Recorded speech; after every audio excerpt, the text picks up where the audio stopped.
You're listening to the Life in General podcast with Tom and Jaye. An hour of informative commentary on today's headlines, current events, and what's going on around the world and around the corner. And now, here are your hosts, Tom and Jaye Darden. Hey everybody, welcome to the Life in General podcast here with Tom and Jaye, coming at you with, I believe, episode 68. It might be 69, but that'll be another special episode. Nice.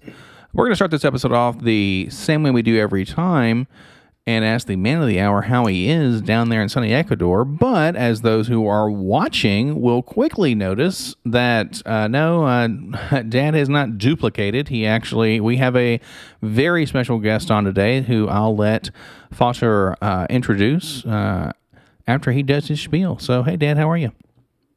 I'm doing very well. I have, is it Robert Legault from Canada, eh? Okay. Correct. Radio personality, a friend, neighbor, here with us to talk with us for this hour. So there you go.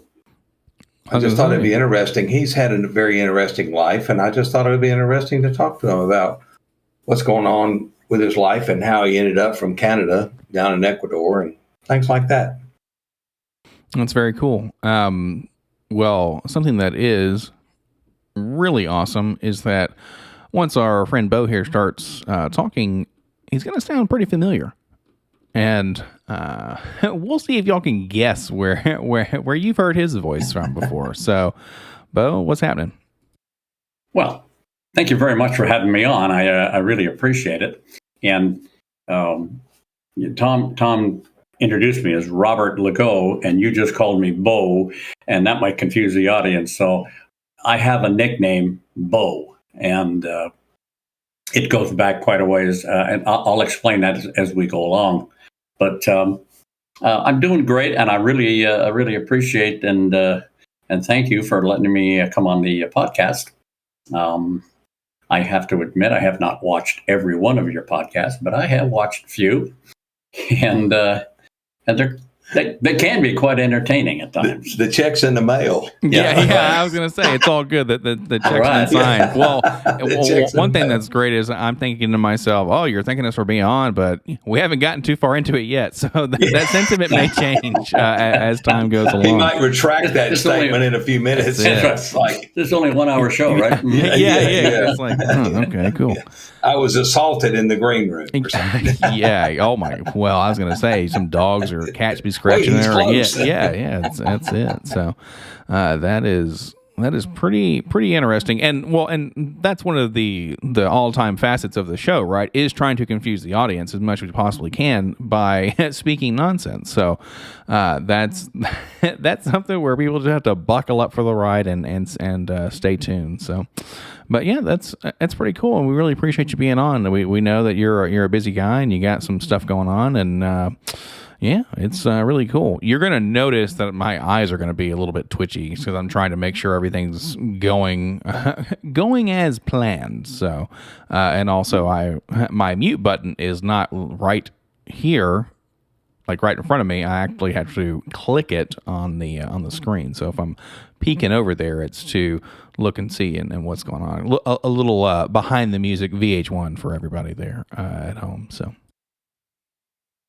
But we wanted to start this off. I think Dad had some questions that we just wanted to kind of go through and just kind of get kind of the Robert story. So just see what's going on. You've had a wild and crazy experience from what we've heard and discussed a little bit, and it's been pretty awesome. So Dad, you wanna kick us off on kind of what's up?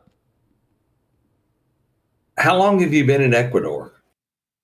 We arrived in 2014, July of 2014. So it's been 8 years, just over 8 years now. Wow. Okay. Holy smokes. How did you pick Ecuador out from Canada? How did you pick Ecuador out of all the places to retire, like Panama or Dominican Republic, Costa Rica? How did you end up here Okay, long story, quick. I'm 10 years older than my wife, and she was still working, and I was ready to retire. And I mentioned it to her just in passing. What do you think we might end up when we retire? Because I knew that once I went on to the Canadian Old Age Security, I was self-employed my entire career. All right. And so I wasn't going to receive a large pension from some big company. Gotcha. It was just going to be the old age security that everybody in Canada gets. So I knew it was going to be a limited income monthly, and that Canada, the cost of living in Canada was rising rapidly. The political landscape was not what I wanted it to be, and I could see that it was just going to get worse. Without getting into any semantics about it, but so we started talking about just in general. What do you think when you retire? Oh, I don't know. Well, a couple of weeks later, she come home from work, and she says to me, "Guess where the number one place in the world is to retire?" I'm thinking, Maui, Right? Yeah, exactly. I'm thinking something worse. And I guessed. I made a couple of guesses. She said Ecuador, and it had been number one for 5 years in a row. Oh, wow. The Holy number one smokes. place to retire. Now, this is to retire, not to go to work or not to go to invest in anything, but to retire based on the cost of living. And one of the big factors was that the country, Ecuador, had just changed their currency to the U.S. dollar. And that really, helped secure, their finances. Anyway, and that made a difference to us. So 5 years in a row. So I started because I was in the entertainment business all my life. I was usually working at night, but she was working during the day. So I was home all day, and I'm on the computer. Ecuador. So I'm researching this, researching that, and when you get on the computer, one link leads you to another, leads you to another, leads you to another, Yeah.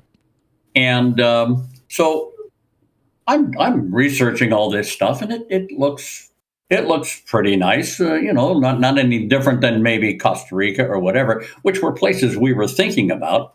But one link led me to an episode of House Hunters International. Gotcha. We're a couple from Chicago living downtown in a condo. We're looking at a condo here in Ecuador in a town called Salinas, which is right on the ocean. And they panned the skyline of Chicago when they talked about this couple, and then said, "Are retiring to Salinas," and they panned the skyline of Salinas. Well, I just about fell out of my chair because when I'm looking at it, and I hadn't seen any pictures of Salinas in my research. It looked like the skyline of Miami Beach. Oh, wow. Right, like 25, 30-story condominiums and hotels and hosterias and all kinds of it just reminded me of Miami Beach.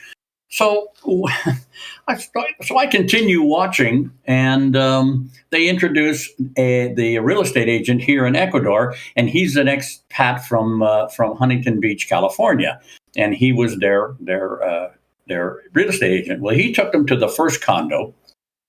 They went up to the fourth floor, and they said, "We're going to look at a condo, in this building on the fourth floor." The doors of the elevator open up, and then they step out, and the woman says, "There's only one door." And the real estate agent says, "Yes, the whole floor is your condo." Whoa. Yeah. So they go into the condo. It's big, and it overlooks the ocean. And Salinas has a bay, similar. A bay. I'm just going to say it has a bay. It's not a very deep bay, but it's it's a bay, and it goes around. And there's a marina right at one end of the Malecón, and the Malecón is a Spanish word for boardwalk, or your waterfront road. I'm so happy that you know these things, because when other people start mentioning Spanish stuff, so when you go to the I don't have any idea. When we went to the windows in this, or when they went to the windows in this place, and they opened up the window, they weren't really windows; they were almost shutters. But when they opened up, it was like the whole apartment or the whole condo was a humongous terrace, and it overlooked the bay, and you could look down, and there's the marina to the left, and you could see the ships out in the ocean. And I'm thinking, wow, that's a pretty spectacular view. And then they go into the kitchen, and this was the first thing that got my attention. They go into the kitchen. The woman looks around and says, "Well, the appliances are pretty old, and it's." And the real estate agent, his name was Mike. He says, "Well, you could redo this kitchen. You could, renovate this kitchen, appliances included, for about $2,000. Appliances included." Wow. I'm sitting there going, "My fridge cost me more than $2,000." Yeah, right. And they're going to redo the whole kitchen and with appliances. Anyway, that was number one. So, and these episodes, these House Hunters International have 3 episodes. So they break, they come back, and they're gonna. He said, "Okay." The other thing about it was it didn't have a balcony. It just had those shutters that opened up, and like I said, it made it look like like a terrace, Right. but it did not have an actual. You couldn't step out onto a balcony, and the guy said he would like to have that. So Mike said, "I'm going to take it to another one." So next episode, they move up about 500 meters or 1,000 yards up the coast, and there's and this first building was a little older. They go to this new building; it's only a couple of years old. And he says, and this one was on the, I think, 16th floor. It had, the gym downstairs and the pool and all. It had all the amenities. The other one did not.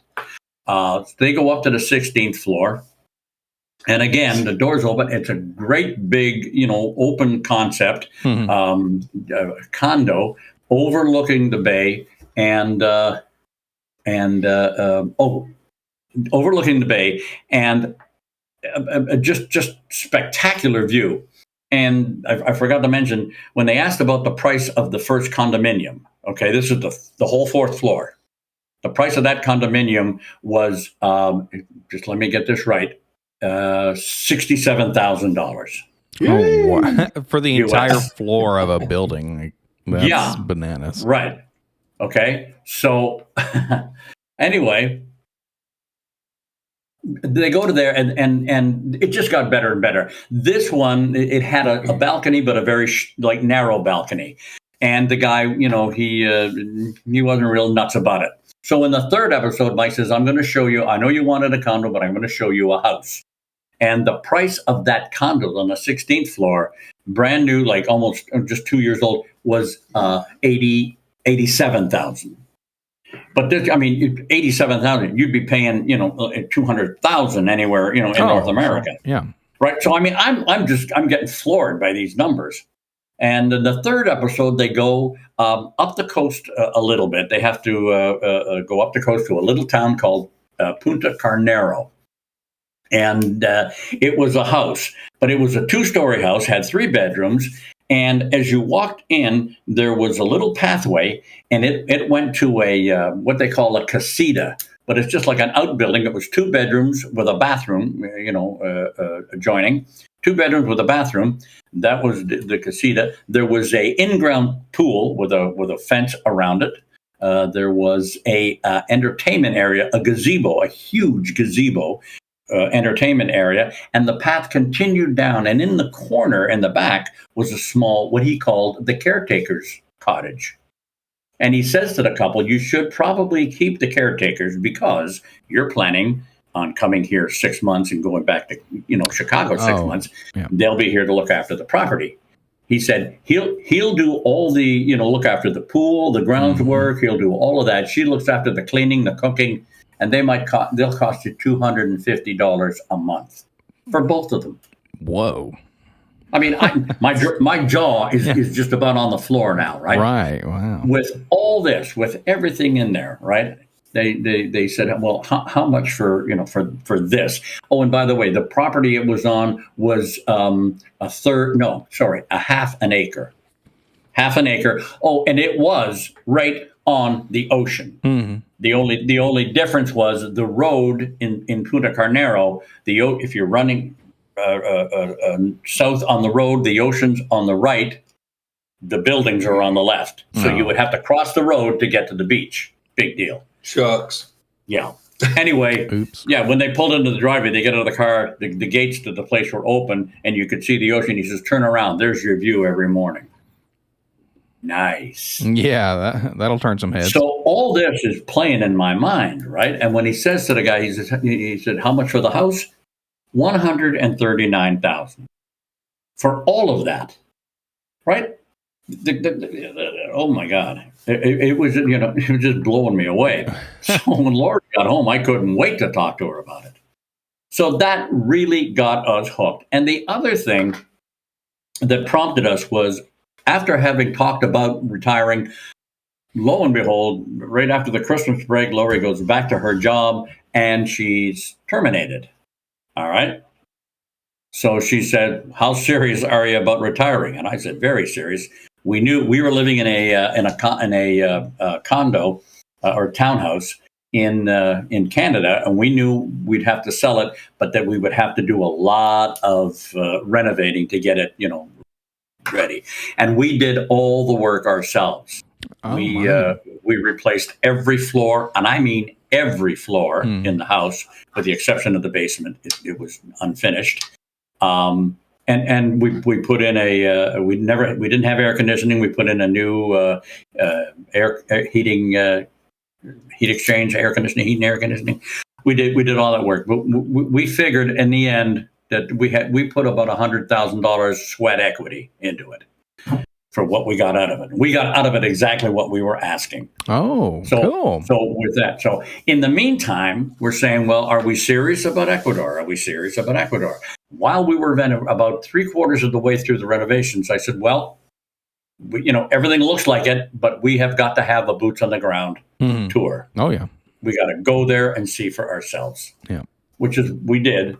And I think it was in October of 2013 was when October. No, maybe might have been 2012. Nope, it was 2013.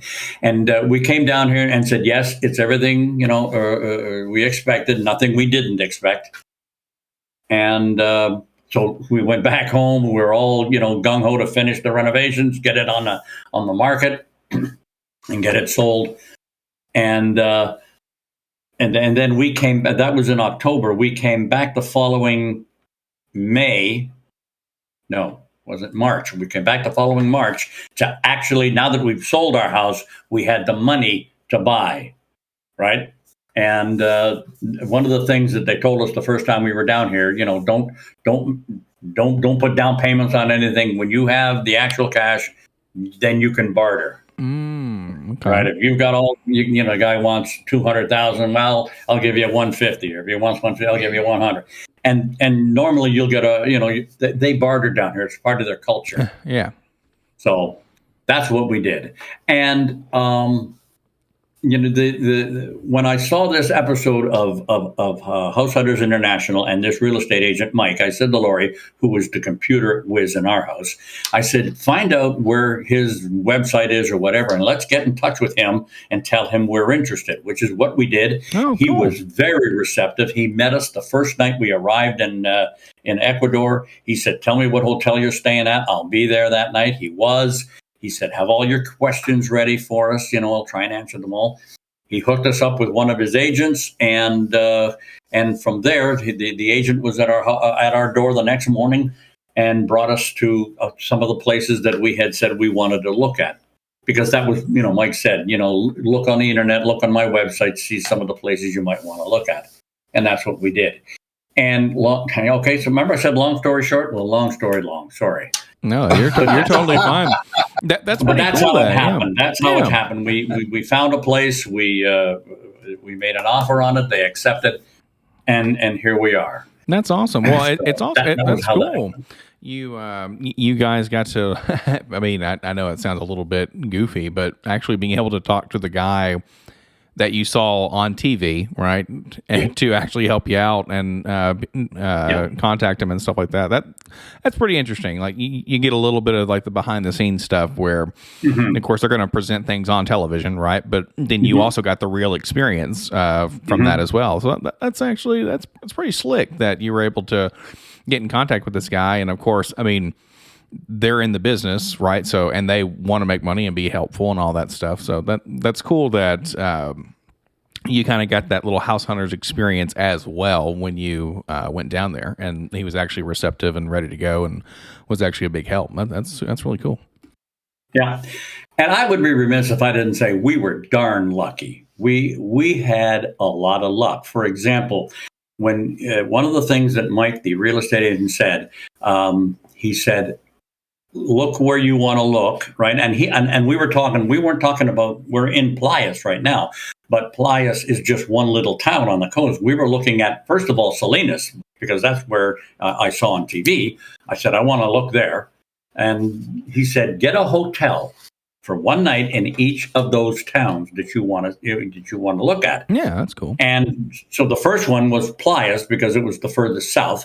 So we booked, Lori went online and booked a hotel. Well, when we got to that hotel, the operators of the hotel was a family, the Curry family, and their son was actually at the hotel looking after it. Guayaquil is the big city about 2 hours from here. They lived and had another hotel, small hotel, Hosteria, in Guayaquil. And they would look after that. And the son was looking after this. Well, they all speak English. Oh, that nice. Was a huge bonus. I mean, unbelievably huge. When I look back on it, it makes me realize just how big a deal it was. Right. And that was just one of the things we lucked out on, because the Curry family is a pretty well connected family in the Guayaquil area. They hooked us up with the lawyer for the real estate, the sale of the house. They looked at on another lawyer that got our immigration papers all in order, and we got our what they called cedula down here, which is your SSN. So again, we were just lucky. That's really cool. Well, especially, I mean, yeah, that's nothing but pure serendipity that you interact with these folks, and then bam, you've got an in for almost every single thing that you would need. So, and it just kept happening. It just kept happening because when we did finally buy this house, right across the road is a small hosteria owned by a woman who speaks English. Right? Yeah. And she was you met Gabby. Yeah. And she was the biggest help ever. I mean, yeah, he stayed in her hotel last time he was down he stayed here. in her hosteria. Cool. Yeah. And she was just the biggest help ever. And again, just one of those things that we lucked out on. We were pretty lucky. Yeah, so that's how I ended up here. Yeah, holy smokes. Well, and the difference just, I mean, from, hey, you're in Canada. Which part from Canada specifically? Where are you from? The city? Toronto. Okay. Yeah, that's right. Is there a Blue Jays fan? Right. Okay. Is there a better? I don't know how to say this without insulting anybody. Is there a better part of Canada than another part? Like, I'm from the South, so I'm not real big on the northern United States. But when I went to Canada, I went to Montreal. I've been to Montreal like twice, and it was truckloads in and out. I was only there for a couple hours and stuff. Well, I mean, Canada is a pretty unique country. It's a huge country. We have, 10 provinces. They all have major cities, metropolises as their capitals. Ontario, which is where Toronto is, has a few big cities. But in the north of Canada, it's pretty sparsely populated. Almost the East uninhabitable. Yeah, the East Coast is a lot of people. It's not as what's the word? And not as affluent as other areas of Canada. Okay, particularly Newfoundland, which is a small island right off the east coast of Canada. But but Vancouver is a huge metropolis. Calgary, Edmonton, Winnipeg, Toronto, Ottawa, Montreal, and the other really kind of significant thing are the languages. The French Canadian, and that's a big cultural difference. So, but no, there's not. It's pretty much pretty affluent, coast to coast. So you do a radio show. I do now from Ecuador, and broadcast. I'm assuming worldwide. Well, it's on the web, so it gets picked up, by whoever. Right. If somebody wanted to listen to your radio show, how would they do that? Well, the radio show is called the Rock and Roll Bandstand. It's a 50s, 60s, 70s show. Now, while I say that, this is how I got my nickname. Sorry, this is not how I got my nickname. This is how I got my radio name, Robert E. Socks, which translates to Bobby Socks. And I've been doing a 50s, 60s, 70s show, since the mid 80s. And that's the handle I used on radio then. So that was that Bob one. E. Socks. Yeah, Robert E. Socks. It's Bob E. Socks. Yeah. I caught it first time when you told it to me. Yeah. It's like Robert E. And I'm like, Bob. Yeah. I just and I in my any of my voiceovers, I would say, I'm Robert E. Socks. You could call me Bob, and I would leave it at that. Right. So that was, but I've kind of dropped that since. Anyway. So, how did you get into the music business? Well, did that come before the radio business or yes, music? Okay, I got into the music business when I was, I think, 15 years old. I joined a drum and bugle corps. I wanted to be a drummer, and that's where I learned to play drums. And so in 1969, I decided I had been working. A couple of mundane jobs, and I decided, and I was in a part-time band, doing dances on the weekend and stuff, and I really liked it and wanted to be a musician. So there's a big music store in Toronto, and they have a bulletin board, looking for players, I'm available, I'm looking for. I hooked up with a couple of other guys, and we put a band together and went on the road, and that was the beginning. What was the name? Well, the lead singer was Peter Carson, and he was from Montreal actually, and we called the band Carson. Oh, okay. Carson. Okay, cool. Okay. That's cool. Carson, and we were only three of us, and we did pretty well on the Ontario circuit, but we had a lot of traveling up north where it's not very populated and cold. Anyway, we did, we paid our dues. We realized that if we wanted to play nicer places, then we needed to expand our repertoire. We hired a vocalist, and that helped us quite a bit. And Peter Carson had a friend of his who was actually his manager, his personal manager, and he took over managing the band. He got us a gig in 1 year, I think it was in 1971, in Florida. Oh, cool! Yeah, a 1 month gig at a place in Daytona Beach. Wow! And while we were there, all the way from Canada to Florida, I have stories of traveling. I don't want to hear from yeah.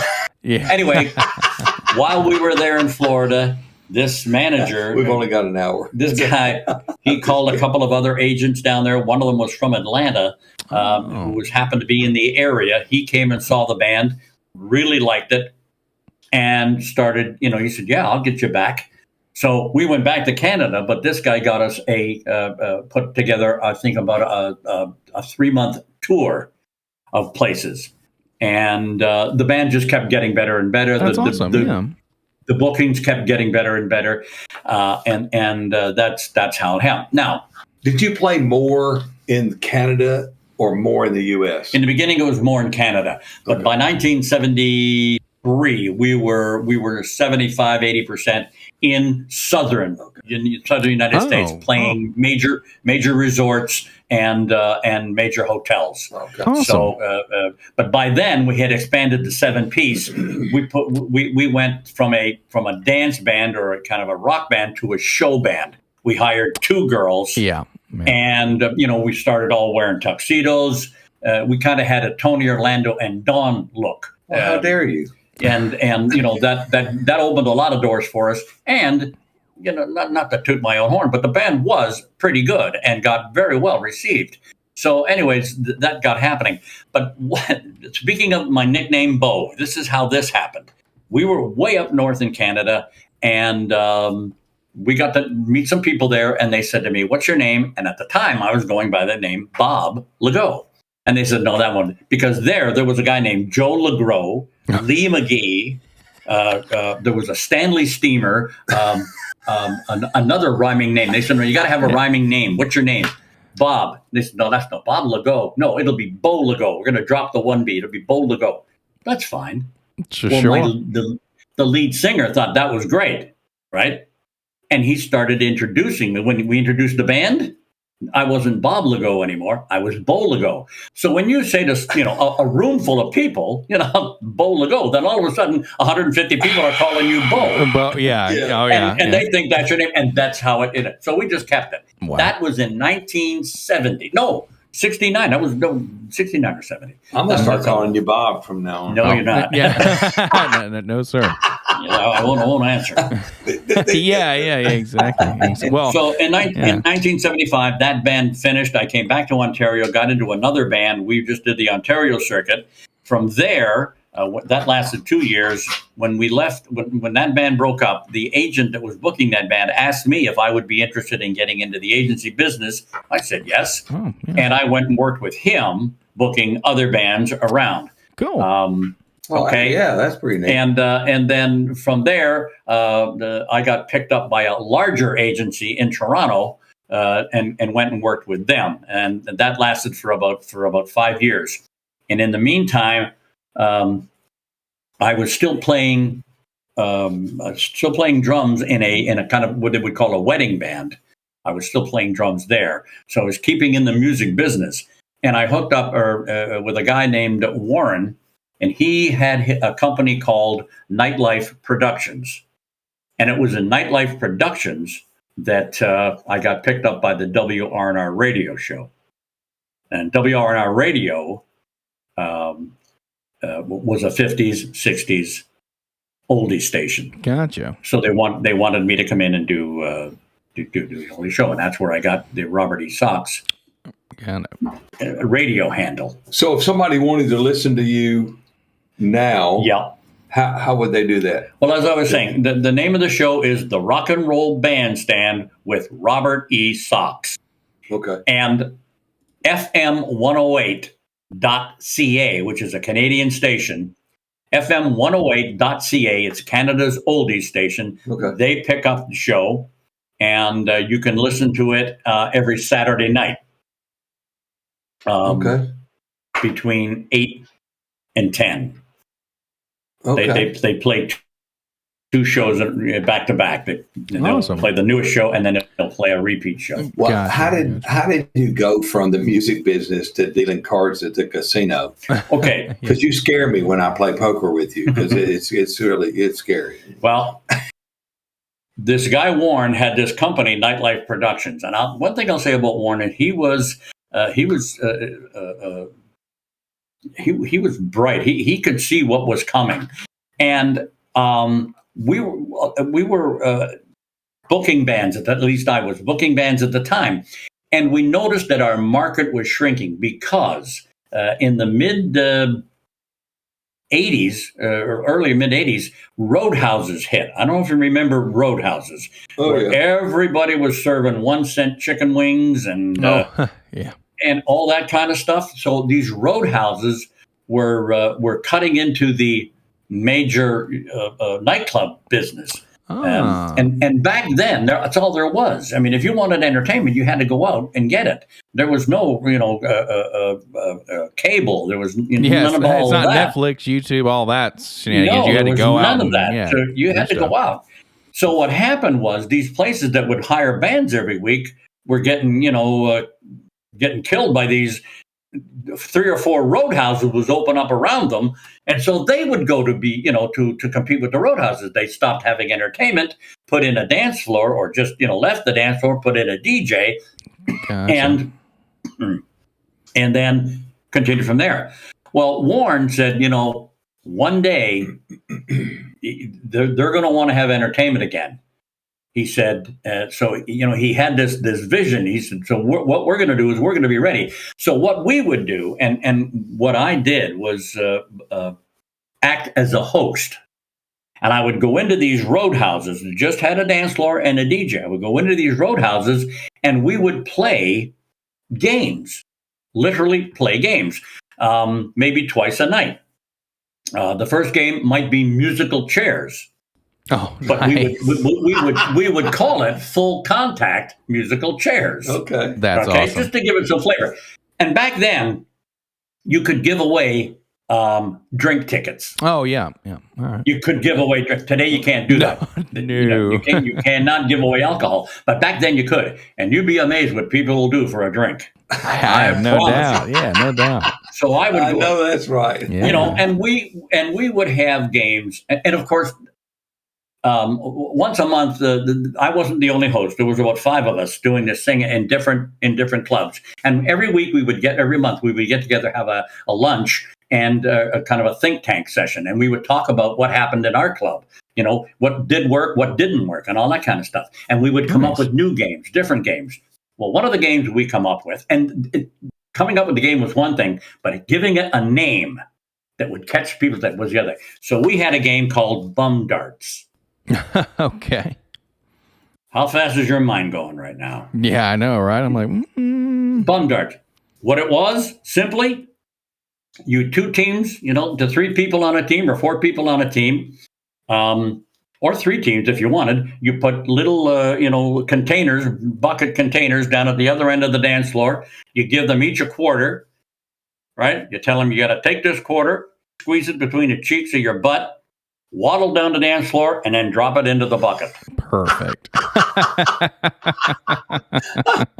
Alcohol was a factor. I have no doubt. Well, it was amazing. Shit. Yeah, that was just one of the games. Oh, God. One of the other games was called the clothesline. Okay. You get 3 couples. The one that can make the longest line of clothes. You can't use your belt. You can't use your shoelaces. You got to take off your shirt. You got to take off your jacket.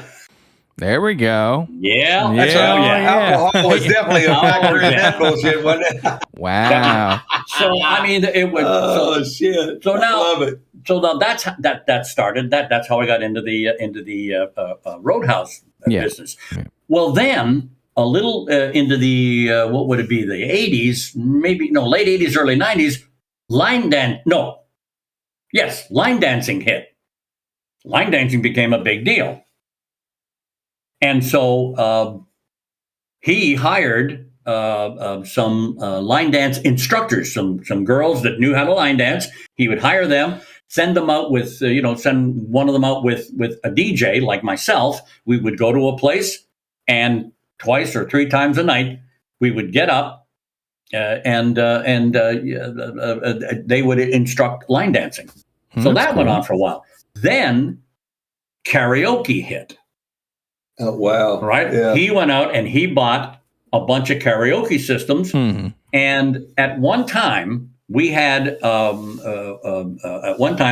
forget how many karaoke hosts we had, but I remember one week we were in, from Monday to Sunday, we were in 35 different clubs. Damn. in the greater Toronto metropolis. 35, You were in Canada? This was in Canada. Oh, wow. I mean, I okay. remember I was doing karaoke in 4 different clubs during the week. Wow. Oh, my. going in, setting up, doing karaoke, right? I mean, it was big. And you're hanging with people that can't fucking sing anyway. Right. You learn to tune it out. Alcohol is a factor. You learn to tune it out.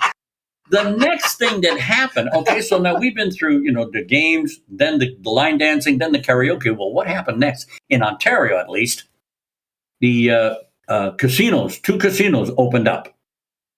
And people didn't have to go to Vegas or Atlantic City anymore. They just could go 2 hours north or an hour and a half, south. Convenient. And be at a casino. So we like casinos. And people love casinos. Yeah, so we great. started thinking about how can we get casinos into how can we get casinos into our show? Like what we do in these World Cups. So we would go in and maybe, go in and just go table to table and play some blackjack with them. And if they beat us, they get a drug ticket. Just silly things like that. But that started to evolve, right? And we realized that that gets bigger and bigger. And bigger. The casino thing was really getting popular. Mm-hmm. So this guy Warren, he went out and had a bunch of blackjack tables made. Then he started taking trips to Vegas and going. There's a place in Vegas with old casino equipment. We bought 2 craps tables, 2 roulette tables, and a bunch and about 4 or 5 real blackjack tables. Oh yeah, from down there. Had them all shipped up Canada, and still had the stuff we had there. So now we had a full casino. We had slot machines. They didn't pan out so well. First of all, they're heavy and tough to get around. And, and only one person at a time can play them. They were like a bottleneck. Yeah. So he likes those slot machines. But anyway, that's how. That's it. So once that happened, and then at around the same time, Texas Hold'em poker got huge. There was like 3 or 4 shows on TV showing Texas Hold'em poker. There was all kinds of stuff. So people wanted to play. So we had already had our casino. We started a poker division within the casino. So you could have either or both. And when you play poker with this guy and he's dealing. He's real fucking serious. I mean, there's no, you need to be paying attention. Yeah, you got to be. Because he's like, keep the cards where I can see them. Leave it on. But that's just a carryover from when I was working real casinos where it mattered. Right. Where it really mattered. So it was just a carryover from that. But that's, when we opened our casino, our poker division, we needed dealers. And so I became one of the dealers. And I've always been a poker player anyway, so it was a pretty easy transition. And I eventually ended up being the poker director for the company. Whenever we had our and we had some pretty big tournaments. I have a question. Yeah. Has Lori ever seen you without your mustache? Lori has never seen me without my mustache. No. Okay, I just thought I'd throw that in. I met Lori I met her in 1976. I'm writing that shit down. 1976, and I had my mustache for 15 years by then. Okay. Wow. I wrote that shit. We definitely bow to a stash that is greater than our own. Have you been to a casino recently and actually gone to the tables and stuff and watched them play poker? I've gone and played.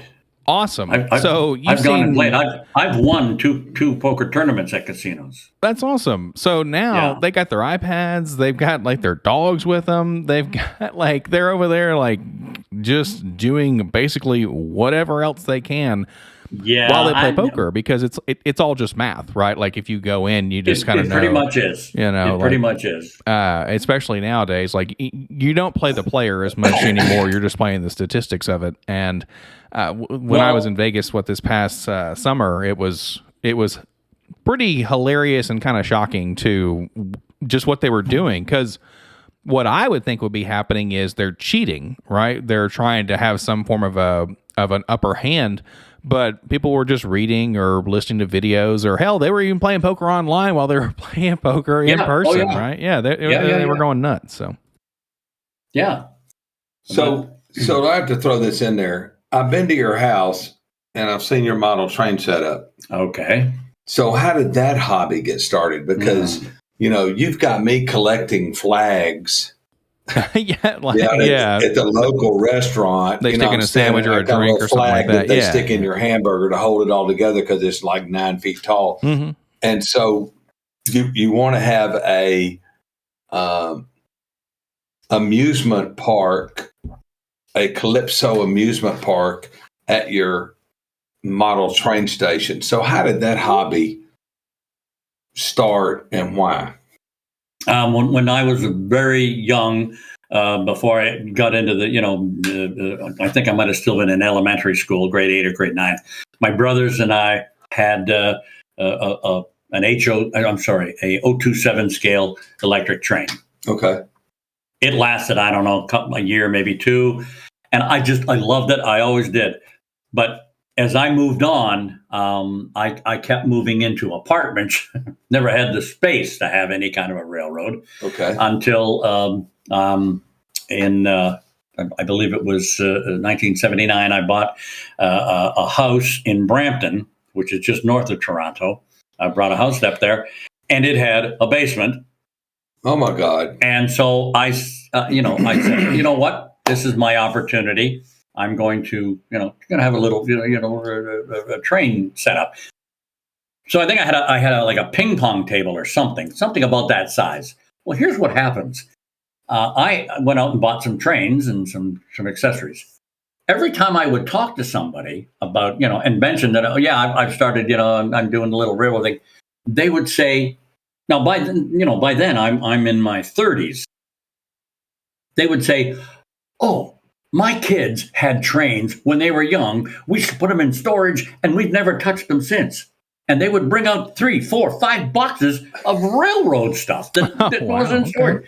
So all of a sudden, my empire started building. And so when we moved into the townhouse in Mississauga, which is just the city right next to Toronto, when we moved into there, it had an unfinished basement, and I said, "Okay, I'm going to set up my little, 2-3 tables of trains." Within a year, the entire basement was was trains. Except the laundry room. She wouldn't let me go in the laundry room, right? Because I wanted to go through the wall. Could circle the washer and dryer. So she said, "No, you're not coming in here." I said, "Listen, all I need is this much space." That's great. Which is what I did. I built a table, right? Put what I wanted on there, the trains, covered it with plexiglass on hinges, so she could use it to put her clothes on as she, the washer dryer was behind us, and I still had my. So that's how that happened. And the other thing about that is the model railroad was my 12-step program. Oh, okay. Because I needed to go into rehab, and I just, I went to the meetings that they suggested I go to, and they just did nothing for me. And I said, you know what? I'm better off to go downstairs and just work on, on what's going on down there. So that basically is how, that really that grew from. Wow. That's crazy because the setup you've got now, it's like 2 stories and 2 floors. Holy smokes, man! When we moved from Canada to Ecuador, we had as much as we could take in our suitcases. Every trip we came down here, I think we came down here 4 times before we actually came to live. I think it was 3 times. Then the 4th time we came to stay, we would everything in our suitcases. We had to ship. The other stuff. We shipped 57 boxes from Canada to Ecuador. 42 of those boxes had trains. I bet that was a fun conversation to have. That's great, man. Wow. That's great. Yeah. That's now the house and the house we bought, like a lot of the houses down here, have what they call a casita or an outbuilding, and it was a 4th bedroom. Okay. It has a wash. It's a 3-piece bathroom in it. And it had, some bunk beds. Well, we didn't need the bunk beds. We took them out, sold them, and I got this empty space. So I started building. we had planned to make it bigger, to build it bigger, but we never got around to that. And so I said, well, I can't wait. I want a railroad. Oh yeah. So I started building. It's only the room is. Hang on a second. The room is 10 by 12. That's all it is. Wow. But I've got 5 layers of trains. Holy smokes. Oh, and a helix that goes. That's cool. It's something to see. Yeah. Well, I was going to say, if you had some photos of it, we could have put that in the shot. Normally, give everybody a little bit of inside baseball here. Normally, after we do this, I go ahead and do all the edits and everything, so then it can come out the next day around like noon or something like that. Yeah, I figured out. Don't put your podcast coming out in the mornings just because people aren't checking their things. At one person is, and you're sitting right next to him, Bo. Right. That's right. Bring things out at certain times because it's going to catch more people's attention when they, either are on their lunch break or they're going to the bathroom when they should be working.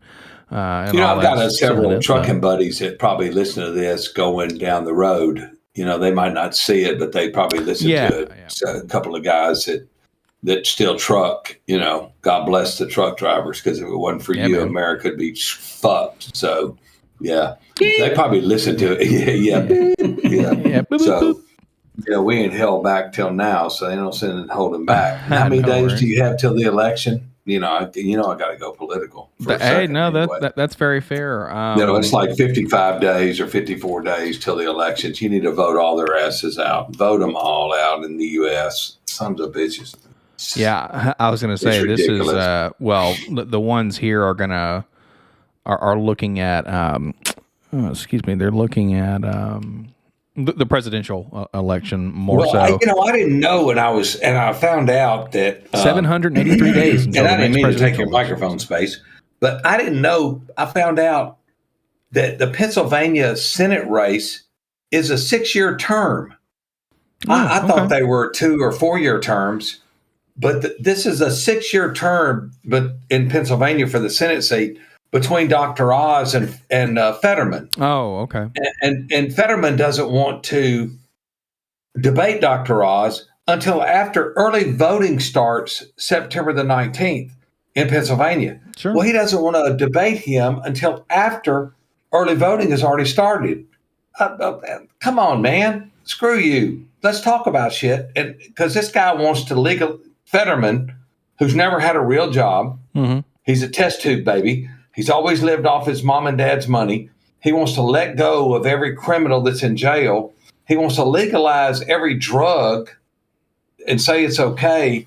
And you don't want to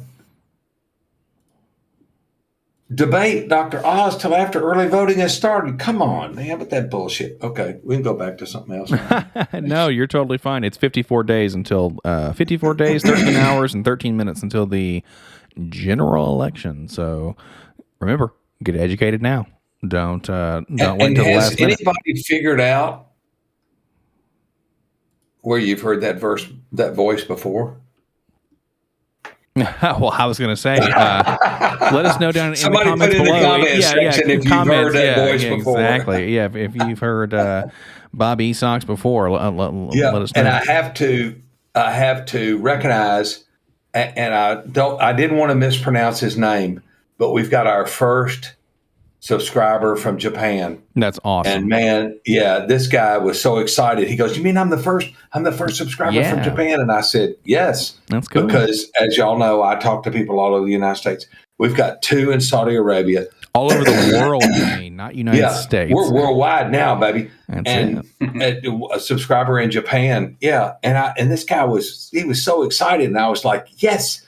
And I do that because I ask people how they learn English. Do you watch movies? Do you listen to music? Do you read books? Or do you listen to podcasts in your downtime? And some of the younger people, they say, well, I listen to podcasts. And I'm like, I'm over here typing in, well, listen, I'm not advertising, but you have a link to the subscribe listen button. To the Life in General podcast with Tom and Jay on YouTube and see if it helps you And several people have said, yeah, that's pretty cool, man, because we're from down south, so we talk a little slower than the people up north. There are definitely certain episodes we are not talking slow. That's for damn sure. Well, that's because I explained to people that you and I have known each other for 35 years because I'm your dad. So we understand each other when we're talking really fast, that we understand each other. And I'm sorry if you don't understand each other, but you've instructed me, and I've taken that to heart, that I need to slow down when I'm talking to people so that they can understand what I'm saying. And it's worked out, pretty good. Well. But I still don't know what they're doing, letting you talk to people around the world. I mean, good Lord, do people know what they've wrought, right? So I'm just damn excited that Bob E. Socks there you go. is on the podcast. That's cool, that's man. Badass stuff, man. Yeah, well, I was going to say, we're breaking a long dry spell of actually having people on, so it's really cool that you're able to come out and share a little bit about your story. To be fair, I've been on every podcast. Well, yeah, 100%. That's it, man. That's cool. And I tell people, that's why I wanted to ask how you ended up in Ecuador, because I ended up in Ecuador because of Bob. Mm-hmm. Yeah, because I've known Bob for 25 probably years. And then when his business was wiped out by Hurricane Sandy, and he came down here, and we came down to visit and things like that. That's how, I tell people, we came down here and visited, and we made a list of, could you live here, things that you like, things you didn't like. We went back home, and could you live there? And then we come back and visit, So we made 5 trips down here before we actually relocated to Ecuador. So. Yeah, and what we should probably cue people in, and as the way he and I met, is this gentleman, Bob, was a bass player and was in the band that I'm in down here. And he said, I've got my buddy from Tennessee coming to visit. You gotta meet this guy. He's great. There you go. And that's how we hooked up, and we've been friends ever since. He's not great. I'm not great at all. But what is the difference? Let me ask you there. What's the difference in an electronic drum set and a regular drum set? About 55 pounds. Yeah. That's it.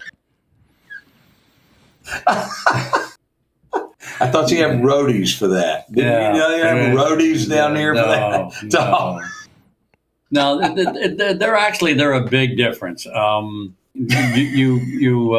feel is different. Everything is.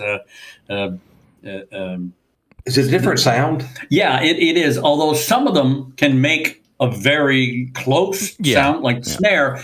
Most of the snares sound like snares. It's the toms and the deeper toms, and to get that resonance, right. That's to a traditional, comparing it to a traditional set of drums that only do one thing. They only sound that one way. Exactly. Okay. The electronic drum, you can make them sound like timbales. You can make them sound like congas. You can make them, all kinds of different sounds. So that's the big difference between, electronic drums and regular drums.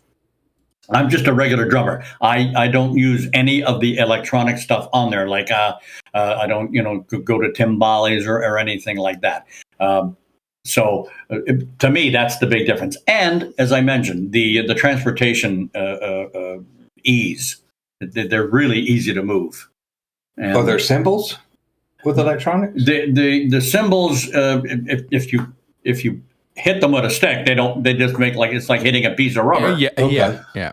But electronically, that it sounds like a cymbal, and they have different cymbal sounds. I have on my set two cymbals, but you can buy and add more. Okay. Yeah, sure. I mean, I'm just asking out of ignorance because I don't really know how that kind of stuff sounds. And I shouldn't say they're not my drums. Our keyboard player, she bought them. Cool. She taught herself how to play the bass. She taught herself how to play. She's a trumpet player. That's her main instrument, trumpet. Yeah. But she taught herself to play bass. Taught herself to play piano, keyboards, and was going to teach herself to play drums. And then I got involved, and said, if you're looking for a drummer, I play drums. And so she said, well, I've got a set of electronic drums you can use. Perfect. Done. Yeah. And this is Doris. That's Doris, yeah. Yeah, okay. That's cool. Okay. What I like about Very- the electronic set, just like to your point, you can make that brain make the drums do whatever you want effectively. Yeah. But and then the cymbals, I've seen some sets where the cymbal is not a full round, like it's not a full circle. It's just probably about a quarter of it, right? And it just hangs down, and Yep. all you need is the surface to hit on, right? You don't need an entire thing to go all the way around. 'Cause Exactly. it's not needed. Exactly. So it's pretty. They can look pretty wild when you take a peek at it, because it does not look anything like a normal set, right? So it's pretty cool. So what I found the big difference is in the pedals, the bass pedal and the hi-hat. A big difference, and when I say big difference, I mean the sound is pretty much the same, but the feel, just how they feel compared to, especially if you, like myself, I played for years on a regular set, yeah, and then all of a sudden get on these, and boy, this is really different. for sure. So That's pretty cool. Well, we have hit our hour mark, and time definitely flies. Yeah, went by just like that, right? Shucks. No, hey, it's great, man. It's one of those. It flies right by, right? And I was going to say, we don't have to just stop right at an hour, but I'm just giving you guys the thing, since you don't have a clock on your end, right, or the recording timer and whatnot. Oh, I got a clock on my end. Yes, indeed. But with that being said, is there anything else that you guys wanted to touch on there before possibly peacing out, or we can just let the ball keep going? It doesn't bother me one way or the other. So yeah, I'm just happy to be here and talking with you guys, and I really appreciate your asking me to come on. Yeah, it's super cool. I don't know if anybody picked up on my connection, but well, I'll say after talking for a hot minute, if they haven't figured it out, then they don't deserve to know. So okay, so I shouldn't give them a dead giveaway. Oh no, yeah, no. Hey, go for it. If that's how you want. You're listening to Life in General podcast. That's it. Yeah, I was going to say if we need to do a little sign off there for that, because that'd be pretty cool. Speaking of that, I need to actually get listening to the Live in Yeah, General you were. podcast. Yeah. Not now. Yeah, exactly. I need to get. I need to take these things not off of YouTube, but extract a copy so I can start putting them onto iTunes, like Apple Podcasts and stuff like that. Because I have a lot of people who they just don't get into YouTube. That's just not their shtick, and that's totally fine. But everybody, when I talk to them about the show, they say, "Oh, are you on Apple Podcasts?" And I'm very much like, "No, I'm only putting it on one spot." But I need to go back and just get the audio version and put it up. The MP3. Just so you know, in China they use WeChat. I had no idea, and they started talking about WeChat, and I was like, "What?" Is that similar to WhatsApp? Is that different thing? And it's actually government controlled, so I they have can no watch doubt. what they say. Yeah, no doubt in my mind. But yeah, it's been awesome, and what an adventurous existence that you've had there. Canada all the way down to Ecuador. I mean, it's wild how life turns out that way, right? I have to admit, I have had an interesting life, but it's been a good life. It's been good. It's been good life. It's been good. I got through one tough time. Mm-hmm. I had a lot of support, and you can't do it without the support. Right. And since then, it's just been it's Life's just been good. great. And my experience here in Ecuador has been just absolutely fantastic. I mean, it's the best thing I've done. Or at least one of the best things I've done in my life is to come here and live out the last of it here, because it's just beautiful. It's just great, and we really love it. That's cool. So what's next on the agenda? You got the band playing, or you working on a new train? Or are you doing something? What's up? Ask him where he's going in how many days? 4 days. 4 days. There you go. 4 days. We're out. We're going back to Canada for 2 weeks to attend a wedding. My wife's nephew is getting married, and so we're going to go back for a couple of weeks and try and see as many people. We're going to see most of her family, if not all of her family, at the wedding, and then from there, get to see, try and get to see as many of my. I don't have any family other than my daughter. I had 2 daughters in Toronto, but one has moved out to the east coast of Canada. So, but the youngest daughter, Chelsea, is still in Toronto. We're going to be staying with her. Oh, cool! And that's kind of exciting. I can't wait to spend some time with her again. Yeah, she's been down here a few times. She loves it down here, and we're really looking forward to that. So. That's coming up. In 4 days, he'll be gone for a couple of weeks. Yeah, that's it. We'll have to play you some John Denver, leaving on a jet plane. That's it. So that's right. Awesome. Yeah. That's the go-to adventure song there. But yeah, it's been great having you on there, sir. We really appreciate you taking the time. Yeah, it's been awesome. Dad, you got anything else? Oh, I'm good. It's just great to have him here. He's got an interesting life, and I thought people ought to hear about that. I mean, everybody, has a life, and they do a lot of things, and it's just different to hear people's lives and stuff. And yes, I've been to jail, but I'm not talking about it. Hey, next time you're on, maybe we'll poke around a little bit there. We'll delve into your criminal record. Yeah. There we go. That'll be a very short, a short podcast. Yeah, a short rap sheet, and then hey, that's all, folks. Right? This is probably the cleanest podcast we've done in a while.